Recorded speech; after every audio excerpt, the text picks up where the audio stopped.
ഓസ്ട്രേലിയയിലെ ഇസ്ലാമിന്റെ ചരിത്രത്തിലേക്കൊന്ന് പോയാലോ? ഇത് നൂറ്റാണ്ടുകൾക്ക് മുൻപ് തുടങ്ങിയൊരു കഥയാണ്. അപ്പോ ഒരു ചോദ്യം, ആദ്യത്തെ മുസ്ലിങ്ങൾ എപ്പോഴായിരിക്കും ഓസ്ട്രേലിയയിലെത്തിയത്? പലരും കരുതുന്നതിലും ഒരുപാട് മുൻപാണുത്തരം. ശരിക്കും പറഞ്ഞാൽ 1800കളിൽ. അന്നത്തെ കാലത്ത് ഓസ്ട്രേലിയയുടെ ഉൾപ്രദേശങ്ങൾ മുഴുവൻ മരുഭൂമിയായിരുന്നു. യാത്രയൊക്കെ ഭയങ്കര ബുദ്ധിമുട്ടായിരുന്നു.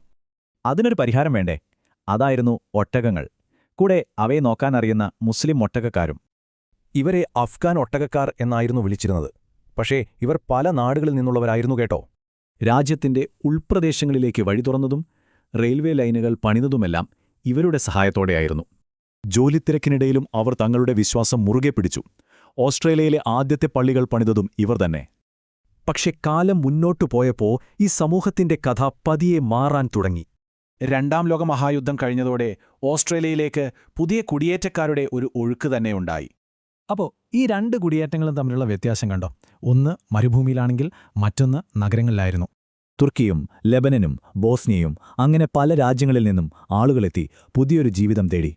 പഴയ തലമുറയെപ്പോലെയല്ല ഇവർ താമസിക്കാൻ തിരഞ്ഞെടുത്തത് സിഡ്നി, മെൽബൺ പോലുള്ള വലിയ നഗരങ്ങളാണ്. അവിടെ അവർ പുതിയ കമ്മ്യൂണിറ്റികൾ ഉണ്ടാക്കി. പള്ളികൾ, സ്കൂളുകൾ, സ്വന്തമായി ബിസിനസ്സുകൾ എല്ലാം തുടങ്ങി. ഇന്ന് ഓസ്ട്രേലിയയിലെ ഡോക്ടർമാരായും കലാകാരന്മാരായും ബിസിനസ്സുകാരായും എല്ലാ രംഗത്തും മുസ്ലിങ്ങളുണ്ട്. അവ ചുരുക്കി പറഞ്ഞാൽ മരുഭൂമിയിലെ ഒട്ടകക്കൂട്ടങ്ങളിൽ തുടങ്ങി നഗരങ്ങളിലെ മിനാരങ്ങൾ വരെ നീളുന്ന ഒരു ചരിത്രമാണിത്. ഇതൊക്കെ അറിയുമ്പോൾ ഒരു സംശയം അല്ലേ?